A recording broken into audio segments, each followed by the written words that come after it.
Want to maximize your Social Security check? This video will show you how. Maxing out your monthly, annual, and lifetime income from Social Security sounds appealing, right? But it requires preparation and foresight. I'll break it down for you and your circumstances. Note that this isn't about receiving the maximum benefit, over $4,800, achievable by only a tiny percentage of beneficiaries. Almost nobody gets the full benefit. Let's get started. Before we dive in, please subscribe to the channel, free, by clicking the button below. I'll be here daily to advocate for you, answer questions, do research, and help in any way I can. I'm here to help you maximize your Social Security benefits and get the most money possible. Thanks for your support. Please subscribe below and feel free to share this video with others. Let's dive into the specifics. To determine the maximum Social Security benefits, we need to understand the rules. If you want to make the most of it, you need to know how it works. Social Security retirement benefits are the focus here, but some points also apply to SSDI benefits, though the calculations differ. Let's break down how Social Security calculates your monthly benefit amount. There are many factors involved, but let me point out some of the key ones. Number one, we need to figure out when your full retirement age is okay right now. It's between the ages of 66 and 67. Anyone born in 1960 or later, it's the age of 67, okay. But remember, there's also reductions that go into effect if you take your benefit before your full retirement age. I've talked about that many times before in other videos, but got to take all that into consideration.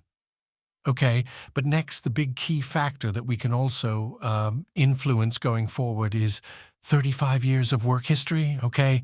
Remember, Social Security takes your 35 highest years of income and they run it through something called AIM Average Indexed Monthly Earnings.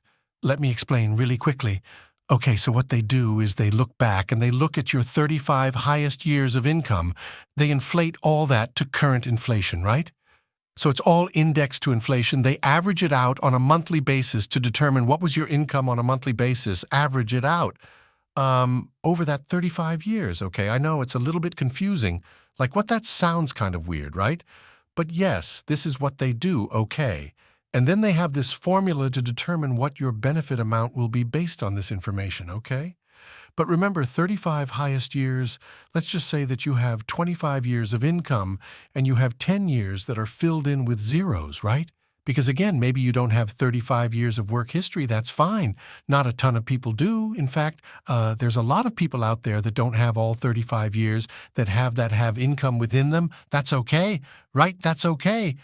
However, zeros, remember, when we're working with numbers here, when we're working with averages, any zero entered into an average reduces that average substantially, right?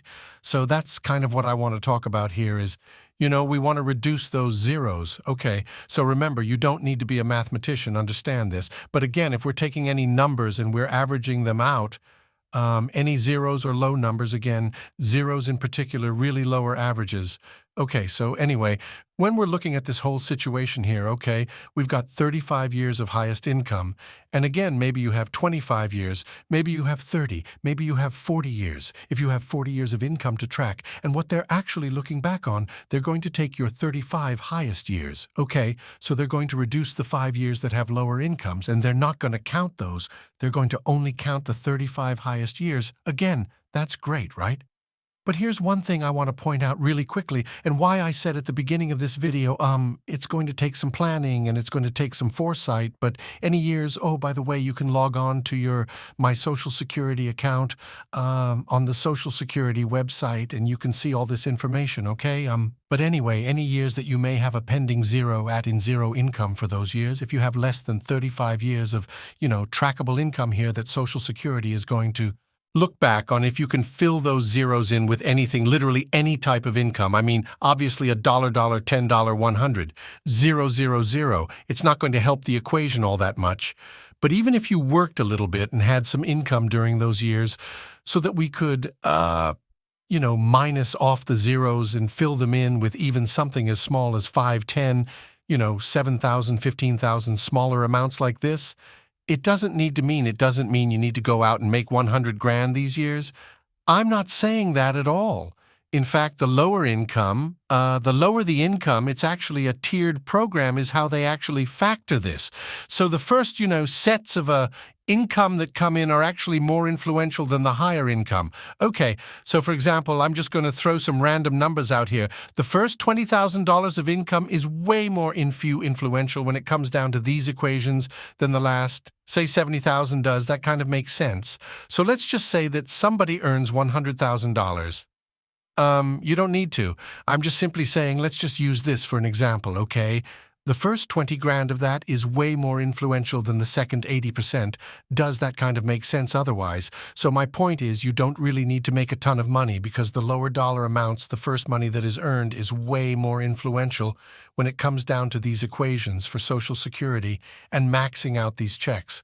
So my point is, couple things here. If you have less than 35 years of income, that security will look back on to determine what your benefit amount will be when they've run this calculation. The aim, again, average indexed monthly earnings. You want to make sure that we can possibly erase those zeros and fill them in with something, even if it's $5,000, $7,000, $10,000, $15,000 of income over the course of a year is equivalent to, say, $1,000 each month or $800 per thousand. Maybe you know $1,200 a month, something like that.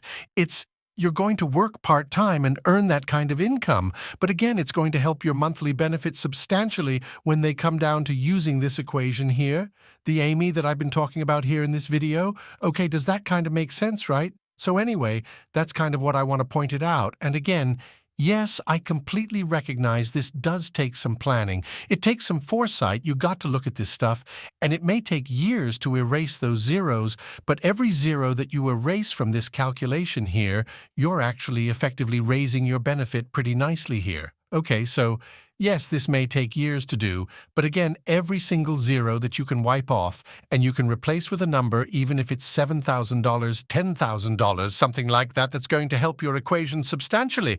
So can I make sense there, right? So to maximize your Social Security benefits, remember that income matters.